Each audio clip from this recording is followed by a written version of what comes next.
Kensil Culture, Puppets, Props, Puns, Podcasts.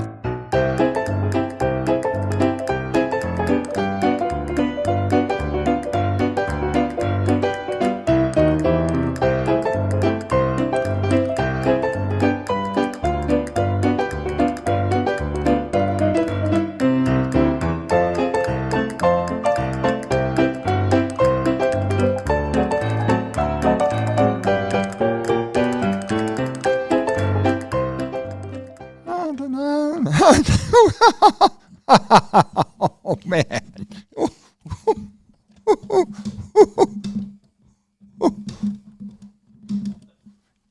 Hey, you got to start a show. Okay. Oh, hello, everybody. And say hi to me and my little partner right here. And we're about to start another session of the Kensil Culture Show. Kensil Culture, yes. That pop culture magazine. And ladies and gentlemen, I'd like to introduce the star of our show. Here he is, yes, the man with an arresting personality. You get it, arresting? Arresting personality. Yes, ladies and gentlemen, here he is. The crime boss himself, Mr. John Kensil. Hey, you soup-eating weirdos. Thanks for coming out to listen to our show tonight. I'm John Kensil, and that's the legendary Wid. Officer Wid to you. Officer Wid with his Elvis glasses right there. And stop badgering me. Gotten Himmel. But I hope you guys had a very nice time. Woo! Look at that right there. Wid, did you? Oh, I never asked you. He's wearing Elvis glasses. Did you ever meet Elvis or anybody in the Elvis realm? Well, no, I haven't. I saw Priscilla Presley one time at an affair that I wasn't invited to, but I was outside. But I went to Graceland 2 times and got to sneak around. And at the time that Graceland, it was a very, because I am such a large Elvis fan. And I went there, and the greatest thing that happened to me was that when I was at the gates of Graceland, all right, I pulled out my, it's sort of a throw rug thing? It's a throw rug of Elvis, okay? But if I bend it down and put the sideburn right there and put my face of it, it looks like the top half of me is Elvis because I had my hair like that, and the rest was the he's like this. His jumpsuit, yeah. And I stood in front of the Elvis gates there. And all these German photographers were taking my picture. All this paparazzi and stuff were going, do that again, okay? And I felt like a little star there. Did you ever see the Muslim Elvis impersonator? The what? The Muslim Elvis impersonator. No, I bet there is one. I've been to many conventions where there were, 15 different Elvises, okay, who were all from different countries, and women, and dwarves, and people with, amputee even Elvis. There's an amputee Elvis, and I have met the Elvis of Mexico, who is, he's big down in Tijuana and all the border states of doing Elvis, and then he sings in Spanish a little too. Well, the Muslim Elvis, his name is Amal Shuck Up.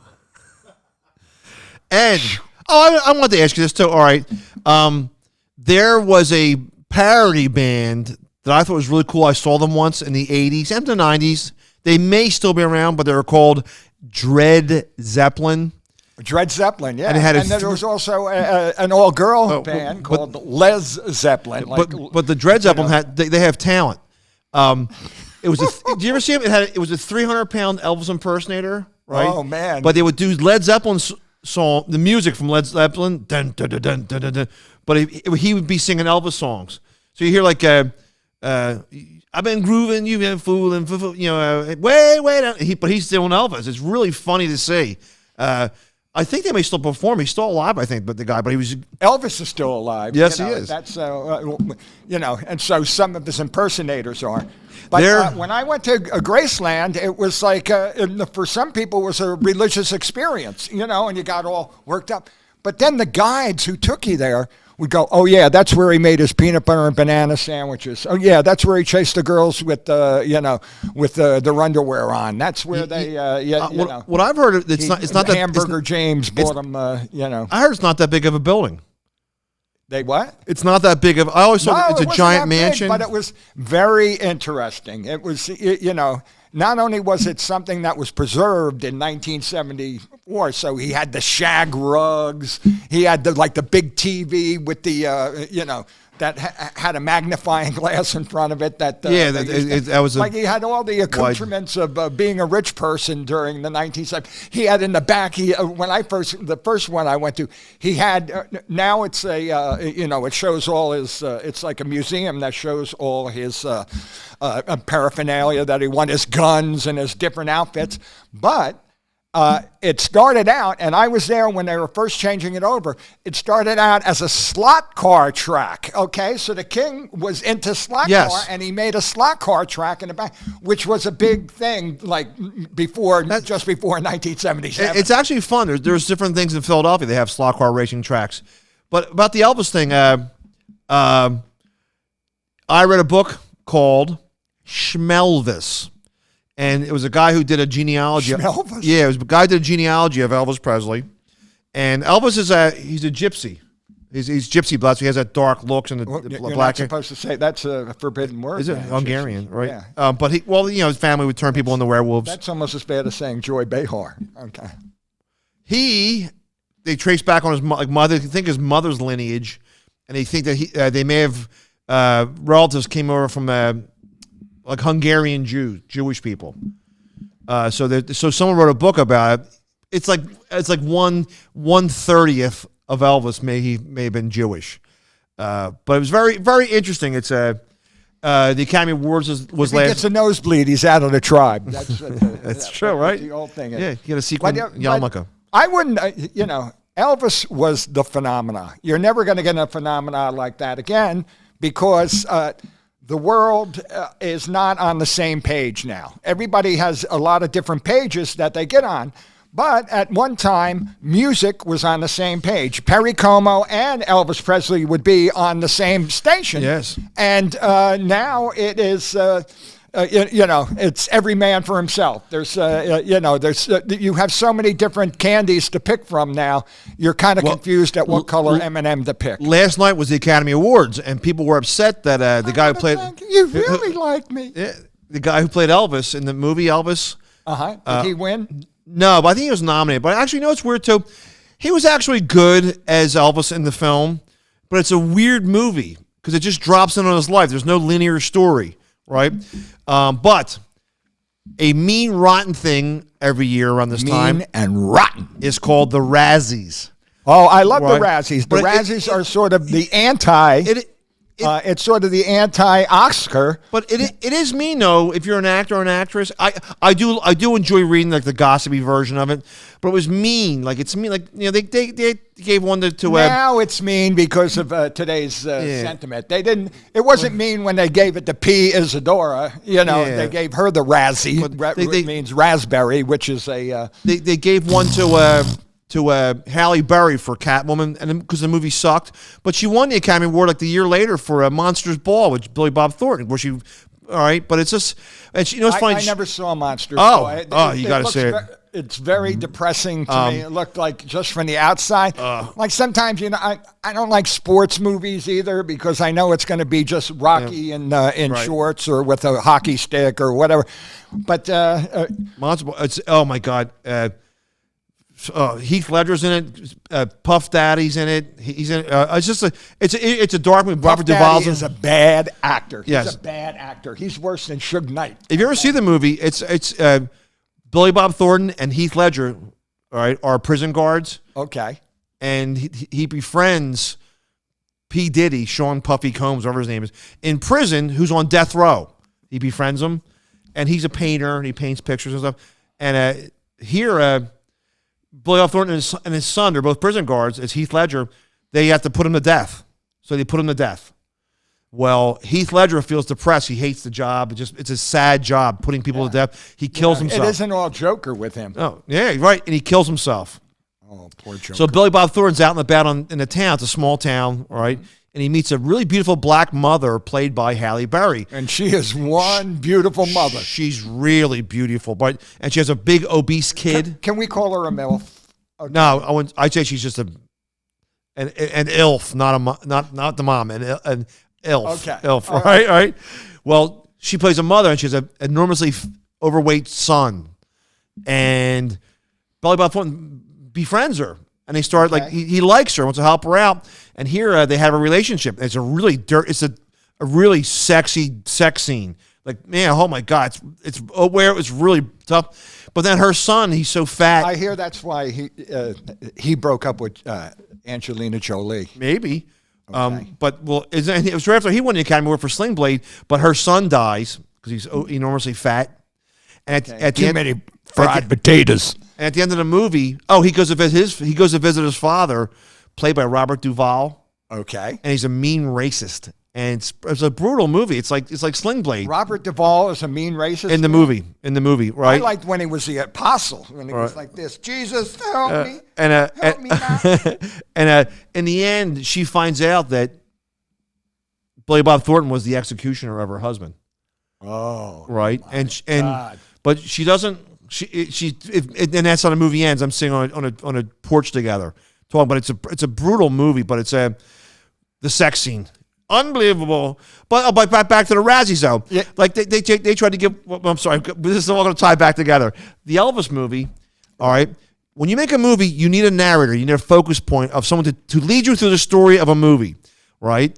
And in this Elvis movie that came out, it's Tom Hanks as Colonel Tom Parker, who was a Hungarian immigrant, illegal immigrant, and that's why he, didn't want Elvis out of the country. Well, exactly right. And in the movie, Colonel Tom was a carnival barker or a businessman. Right? Thank you very much. And, he has a weird German-Hungarian accent, but he adopted this like Colonel Sanders type character where he has a tan cowboy hat. Well, he's the narrator. He's the Jiminy Cricket telling the story. And it's just creepy and weird hearing. So in 1958, I took the Elvis and then we put them on the TV show. Blah, blah, blah, blah. What does he think he is, Meryl Streep? Yeah, exactly. And he was nominated. I think he got the Razzie for worst actor, even though he had a tough role to play too. But hey, man, no one bent his arm to do it. But the Razzies were kind of mean, I think. But even though I do watch them. They got in trouble because I don't know the name of the actress, but she was like 12 years old. Oh, yes. And they were going to give her a Razzie. And, of course, the woke population of Hollywood all got down on the Razzies this year. They didn't mind when they were taking swings at people like, Sylvester Stallone or Pia Zadora. I love Pia Zadora. And, but this 12-year-old girl was very controversial, and they took her off the list. I forget the Razzies took the young girl. I forget what movie it was for, too. Right. I forget what movie it was for, but it was just I don't know. I didn't watch Academy Awards this year. I used to love watching it, but Whit and I talked about it on the way down here. We are programmed to believe that celebrities are magical beings who float down from the heavens, and it is nice to have that fantasy if your life is a living hell to think it's real. Honestly, I said to Whit on the way down, I say it to him probably every week. Who's more important in this world? A neurosurgeon who operates on a young baby, who separates or heart operations, or a guy who played a spy? And then they're praised. Oh, who are you wearing? Da da da da da da. Hollywood's full of golden streets and limousines, and they drink champagne through banana hammocks. John, I think that I think that show business carries a special carte blanche, because if you have show business, now you're mindlessly entertaining people who maybe don't need this, but. We've become accustomed to it. It's been here for over 100 years, different forms of the moving image. And I think that at one time it was a very closed shop. There wasn't 1,000 people making a million people now making movies or videos or anything. It was just these people out in Hollywood. Well, and they formed a little cult. Because we can call it a cult or what, and it is still around today.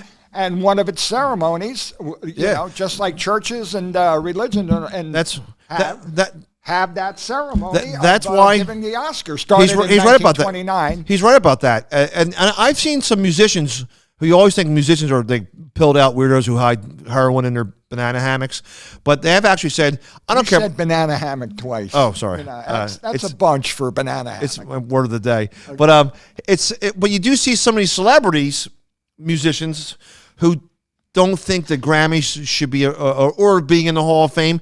He goes, it might sound nice, but he goes, seems like everything's a competition. Plus, in some movies, like how can you compare like two movies? Like a competition, I think people are in the same race. But like, what if a guy makes a good movie, but it's dealing with like the Goodfellas, and another guy makes Castaway? Right, like who's a better? Is there really a better actor? And then it becomes a popularity contest. Who they want to praise more? But that's me. But it's I don't know. Like I think Steve Miller, Fly Like an Eagle. I love Steve Miller. But he said that about the eating hot chili. But he said about the Grammy Awards and being in the Hall of Fame, and he goes, why some people are in it when some people aren't. And it is. It's a. But Wid's right though. They made They made Showbiz in itself made the aura around them that they're magical beings. It's like that commercial before a movie would have. They have good publicity. That's what you're supposed to do. If you want to put butts in the seats, can I say asses? Yes. If you want to put asses in the seats, okay, you have to, publicize. And sometimes, even in real life, the money.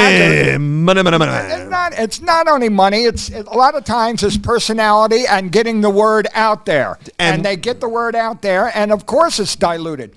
And now the audience is diluted because they're brainwashed. Of the technology. When I listened to Top 40 radio, the whole world was listening to that Top 40 radio. Now, if I want to hear Bonzo Dog Band or some obscure thing, I'll listen to a channel over there all the time that is to my interest. So all this stuff is splintered out now. It is not like the whole industry is not watching the same movies all the time. Oh, right. So it's become diluted. And, people are saying, okay, we're in a minority and we haven't been recognized. And now I feel that people are being recognized for many different facts, and it sort of wears it down from being the intimate ceremony of the past. Well, it has become overblown and overproduced, and the core audience is fractured now. It's off doing TikTok or it's off doing YouTubes. There's a commercial on TV for AMC with Nicole Kidman where she goes, "Come to the movies where magic is made to happen. Magic." But then you realize it's all like all right. The kid, there's a movie called Everything All at Once, and the kid who played Short Round in the worst Indiana Jones movie, he won. Right? And he had a tearful thing going, "I did it, Mom. I did it." Right? Yeah, you have 78 takes to get the freaking scene done. Sound, film, right? And they go, he had a tearful reunion with Harrison Ford. Do you think Harrison Ford in the past 41 years was going, I wonder what that boy who played Short Round's been doing since then, right? Like, it's fake. He's not real. Here, this weekend I went to the horror convention in Cherry Hill, New Jersey, in Monster Mania. And who'd you see? Right. Your favorite star that you saw? Because at these monster conventions, there's a lot of different. Who was there? You're right. No, well, who was there that I didn't want to see anybody. It's weird. You do people watch. Hear everything I'm complaining about. I am part of it. I watch them, but I'm not going to pay $45 to get an Adrienne Barbeau's autograph. Oh, see, he did mention Adrienne Barbeau. That was his favorite, and she still looks great at 74. I saw pictures and everything. She's a knockout. And but you know what? She's never politically a sounding board or anything like that. She could have done anything she wanted. Well, she was married to John Carpenter. Yeah, and she was in The Fog, and she was in Escape from New York and Maud. But she's got a real killer body. That's what she was really known for. But there's other stars there. But you see, oh my God, I saw people there dressed in costume because there's a cosplay now. It's a lot of fun. I do it sometimes, But when they have a birdcage reunion. I didn't mean that. But you should see there was people dressed as zombies walking around, and they're not getting paid for it. But I'll get my picture taken, and it is fun. I guess there's a fun factor. But there's a movie called Land of the Dead. It's the fourth in the series of the George Romero Dawn of the Dead movies. Night of the Living Dead, Dawn of the Dead, Day of the Dead, and this one's called Land of the Dead, where Dennis Hopper plays a billionaire in a tower. But there's a unique thing in this movie, though. There's a African-American gentleman who's a janitor zombie. Okay. But he can think. He's not just mindless, eat, right? Oh, yeah, right? he's at like the turning point. Yeah. Right? When it's becoming very, like it's sort of like the ape movies, the Planet of the Apes movie, recent one. You reach that point where you... Well, you have to do something little. I mean, in fact, they did have a smarter character, too, in Day of the Dead, Ted the Zombie or something like that. Who could, like, if you fed him flesh, he would listen to you. But in this one, this guy could walk around with a mop. All right. At the horror conventions, the actor who played him 20 years ago, remember how they made it? He walks around dressed in the janitor's suit with a mop, and he poses for pictures. But that's something else about Hollywood. Did he jump out of closets and say supplies? Supplies. Well, no, but he walks. He's like Mop Man, but next to him, sweeping the nation. Mop Man. Right, was the Lloyd Kaufman from Troma Films. And their big character was Toxic Avenger. There's another guy with a mop standing right next to him. Because the Toxic Avenger is like a mutated Toxic Avenger and those movies, you kind of grow out of them. Because they are appointed like, they're like bad Mad Magazine parodies a lot of times. And only Mad Magazines are better. Sometimes you'll see these Troma films, right? You go, oh, this looks funny. Sergeant Kabuki Man, about a sergeant who turns into a Kabuki samurai guy and fights crime. Oh, that sounds interesting. You ever see these movies? They're awful. Oh my God, they're awful. You're unwatchable, right? He's a sergeant and he looks like this. A kabuki makeup. That's what he looks like. Oh, okay. With a sword and a big Asian hat. Welcome to the surreal world. But like what we were saying earlier, right? The arena, like things got really watered down. We also think this too. Just because someone was in a movie, they're loaded, they're rich. And they're not. No way. I've known poor superstars. Yeah, we've met people at different comedy shows. Oh my God, look at this! Oh my God, he was on Hill Street Blues, and then I think they must have other jobs, but they keep it on the down low. Like the kid from the Chucky movies. Chucky, the little doll that kills people. I saw the original doll. Yeah. They have it in like a glass case, like it's a museum piece. Like it's archaeology. Somebody found it, and it's a beautiful thing. Well, that kid was there, and he was in a couple of movies. But seriously, I know people. He's not making millions of dollars. He probably got $5, $10 grand, $30 grand for it at the most over the years.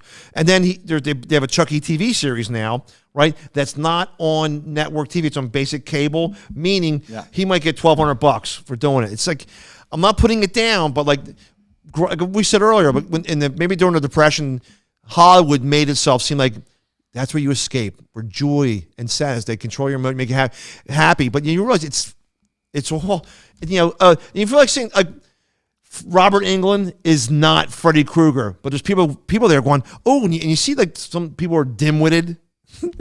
Like, oh, I can feel the evil. This is very strange coming from John Kensil. Okay, the man of the hour right here. Kensil Culture is named after him. Strange. And that's a bald-faced lie. But you like wrestling, which you have to suspend now. Wrestling, he's going to say wrestling's real, but you like to suspend your reality sometimes and think that they're actually fighting against each other instead of just doing a choreographed dance. It is steroids. I will say what's neat about wrestling. We know it's all like the outcome's already predetermined, but if you get somebody that's good on the mic, like a good comedian, it is hilarious. Well, if you get a good movie too, it's hilarious. I was watching a clip. Oh, when I was there, I have it on my phone too. Somebody had a picture on the back of their vehicle, a big giant sticker of famous wrestler Gorilla Monsoon. Oh, okay. And what a great name. Oh, and his real name is something Italian, right? But he's buried over in Cinnaminson, New Jersey. He's from the area. His name was like Peter Malaria or We don't Malini. get monsoons around All here. right. Well, Okay, I thought that was more of a a South Pacific phenomenon. and what a name too, Gorilla Monsoon. And sometimes you think like Chubby Checker or Fats Domino. I don't know. Gorilla Monsoon was a takeoff on like. I've never met another gorilla, a guy named Gorilla. Oh, the bike Miguel guy. Gorilla. Oh, Miguel, Gorilla great was his proper last name, but So did he have a real name? yeah, Gorilla it Monsoon, it or was like something Italian. Yeah. But this goes back to about acting and stuff, right? Chimpanzee Northeaster. Yeah, I was gonna say ape, was his name. ape gust. Anyway, but this goes back to what he was saying though, about all right. He eventually moved into broadcasting. All right, and he was very good on the microphone. That and as your kid, when you watch adult men play funny characters like the Uncle Floyd Show, SCTV, all right. Well, he's talking to Bobby the Brain Heenan, a manager who became a talk show host, right? And Bobby Heenan was complaining about how when he used to wrestle, one time he broke his leg, and the doctor told him that. He told him that he told me girl says, I heard you were in court today. He goes, yeah, I was in court. He goes, I bought some Mexican boner pills, and they didn't work. And he goes, really didn't work? He goes, and Bobby the Brain goes, I'm going to sue that guy. And Gorilla Monsoon goes, why? Are you going to sue? He goes, well, I don't know about suing the guy for bad boner pills. And Gorilla Monsoon goes, why? And he said, because it won't stand up in court. John, how can you lower yourself? This is a lower court, right? but that was a misdemeanor. But that's a problem with wrestling too, is because some guys have the look of a villain, a cartoon villain, right? Right. But the most important thing is if you're entertaining on the microphone. That's what I mean. Well, you got to have a rap when you're doing that, and a gimmick. Okay, most of them had gimmicks. I mean, it's sort of like an entry level of burlesque. Okay, They're just like the burlesque girls. They dance around. They have electric things on themselves. They call themselves the chic or the chicess or the princess or something like that. It's sort of cosplay. Is that I'd say it's a way. It's sort of cosplay with with half Nelsons. It's kind of I never got it. Now see his glasses he has, like The Rock wears them. Dusty Rhodes used to wear them. Ric Flair wore them. Yeah. Ric Flair is a 74-year-old wrestler. I feel like a Buick. That's what it looks like. They have the grill on the side. What do you call it? But Ric Flair is a wrestler. He has thick blonde hair, and he's always like, I'm styled and profiling. He goes, woo! It was hilarious because the character was so funny.